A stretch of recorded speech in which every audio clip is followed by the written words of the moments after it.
वृद्धावस्था व्यक्ति के जीवन का वह समय होता है जब अनेक रोग उसे जकड़ लेते हैं। लेकिन तथागत गौतम बुद्ध का शरीर बुढ़ापे में भी रोगों से मुक्त था। उनकी चाल में अद्भुत फुर्ती थी, उनके चेहरे पर अद्भुत चमक थी। जब वे घंटों ध्यान में बैठते थे तो उनकी रीढ़ की हड्डी सीधी रहती थी। वे थकते नहीं थे। रात को सोते समय वे जिस अवस्था में होते थे, सुबह उसी अवस्था में उठते थे। ऐसा लगता था जैसे उनके जीवन में कोई दर्द, कोई दुख, कोई बीमारी या कोई तनाव ही नहीं है।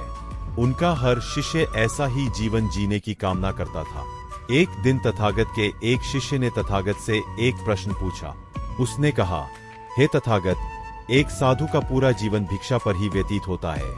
उसे भिक्षा में जो कुछ मिल जाता है वह खाकर अपना पेट भरता है। कई बार तो साधु के शरीर की मूलभूत जरूरतें भी पूरी नहीं हो पाती। इतना कम खाना खाने के बाद भी आप इतने चुस्त, फुर्तीले और बुद्धिमान कैसे हैं? जबकि दूसरी ओर जब मैं शहर के राजा महाराजाओं को देखता हूं तो उनका पेट हमेशा निकला रहता है। कई बार वे डॉक्टर और हकीमों को बुलाते रहते हैं, जिसका मतलब है कि उनका स्वास्थ्य भी ठीक नहीं है, जबकि उनके पास सभी सुख सुविधाएं हैं। वे जो चाहे खा सकते हैं या अपने रसोइये से जो चाहे बनवा सकते हैं, लेकिन इसके बावजूद वे शरीर की स्थिति से बहुत परेशान रहते हैं। मैं कई राजाओं से मिला हूं, कई महान लोगों से मिला हूं, तो इसके पीछे क्या रहस्य है कि एक भिखारी जिसे भरपेट भोजन भी नहीं मिलता, वह अपना जीवन स्वस्थ अवस्था में जीता है, और दूसरी ओर जिनके पास सभी सुख सुविधाएं हैं, वे अपने जीवन में शारीरिक कष्ट और पीड़ा झेल रहे हैं। तथागत ने बहुत ही सौम्य मुस्कान के साथ उत्तर दिया कि मनुष्य जीवन भर भागदौड़ में लगा रहता है। हमें किसी विशेष भोजन से ऊर्जा नहीं मिलती, बल्कि हर भोजन ऊर्जावान हो सकता है। आपने देखा होगा कि जो लोग रूखा सूखा खाते हैं वे अक्सर शारीरिक रूप से मजबूत पाए जाते हैं, और जो लोग यह सोचकर एक खास तरह का खाना खाते हैं कि इसे खाने से उन्हें ताकत मिलेगी, उनके शरीर को ऊर्जा मिलेगी, आपने देखा होगा कि ऐसे लोग अक्सर बीमारियों से ग्रस्त पाए जाते हैं। सवाल यह नहीं है कि हम किस तरह का खाना खाते हैं, लेकिन असली सवाल यह है कि हम जो खाना खाते हैं उसे कैसे खाते हैं। क्या हम खाने का सही तरीके से इस्तेमाल कर पाते हैं या नहीं? यह जरूरी है कि हम अपने जीवन में खाने के नियमों को अपनाएं। ऐसा इसलिए ताकि एक साधारण खाना भी हमारे शरीर को वह ऊर्जा दे सके जो हमारे शरीर के अंगों के सुचारू संचालन के लिए जरूरी है। शिष्य ने बड़े आश्चर्य से पूछा, हे तथागत, मैं आपकी बातों का मतलब नहीं समझ। तथागत ने जवाब दिया कि जब भी हम खाते हैं तो क्या हम वाकई होशपूर्वक खाना खाते हैं? एक व्यक्ति किसी से बात करते हुए खाता है और दूसरा व्यक्ति अपने विचारों में खोया हुआ खाता है। उनका शरीर खा रहा होता है, लेकिन उनका मन खाने में शामिल नहीं होता, और जो काम पूरी एकाग्रता से नहीं किया जाता उसे असल में काम नहीं कहते, इसीलिए हमें उसका फल कभी नहीं मिलता। मैं आपको कुछ आसन और खाने के कुछ नियम बताना चाहता हूँ, जिन्हें अपनाकर कोई भी व्यक्ति स्वस्थ होकर अपना जीवन सुखपूर्वक जी सकता है। अपने मन में कृतज्ञता पैदा करना बहुत जरूरी है। उनके प्रति कृतज्ञता व्यक्त करने से मन में प्रेम उत्पन्न होता है और हमारा शरीर स्वतः ही ग्रहणशील हो जाता है।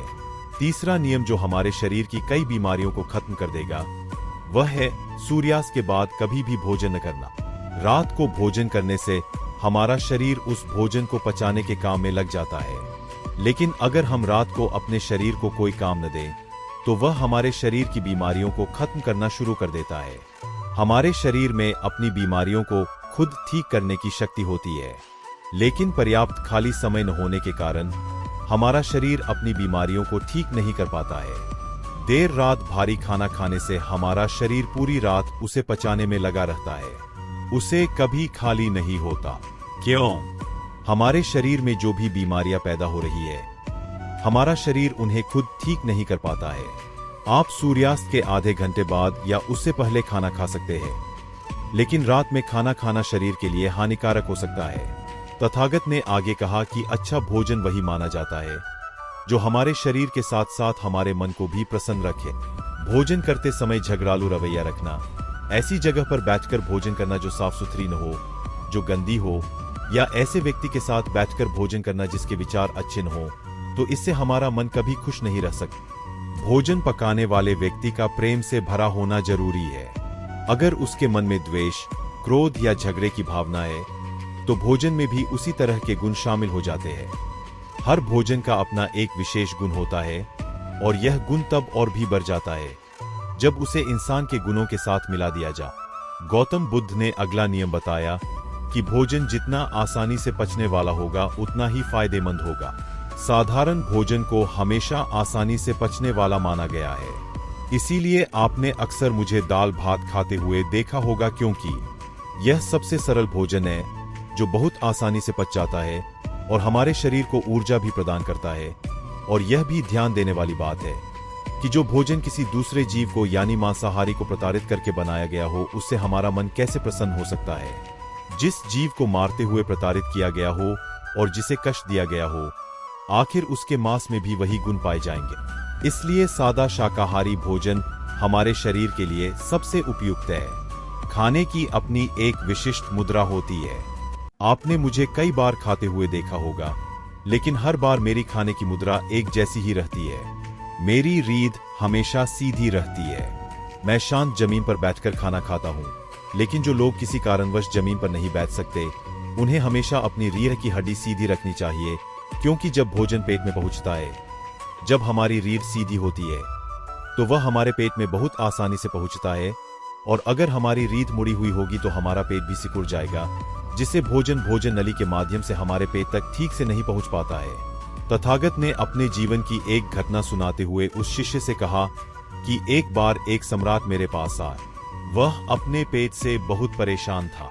जब वह अपनी समस्या लेकर मेरे पास आया तो मैंने उससे कहा कि राजन, एक सम्राट के जीवन में शारीरिक श्रम बहुत कम होता है, लेकिन वह बहुत अच्छा भोजन करना चाहता है।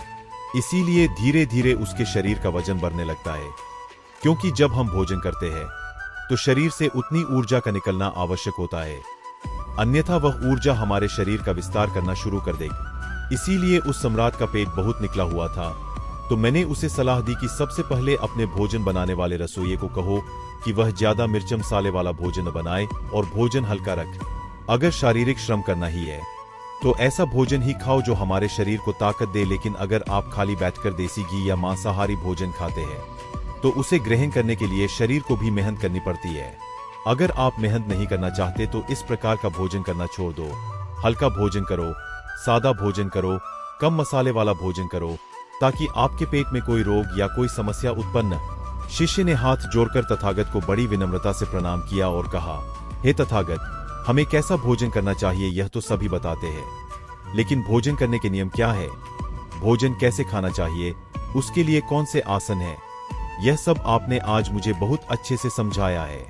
मैं आपका बहुत आभारी हूँ। कृपया मुझे जाने की अनुमति दे। इसके बाद तथागत अपने शिष्य के साथ जंगल में घूमने निकल जाते हैं। तो दोस्तों, आपको यह कहानी कैसी लगी हमें कमेंट सेक्शन में जरूर बताएं। अगर पसंद आई हो तो इस चैनल को सब्सक्राइब करें और नोटिफिकेशन बेल दबाएं। मिलते हैं अगले वीडियो में, तब तक अपना ख्याल रखें। धन्यवाद और नमो बुद्धा।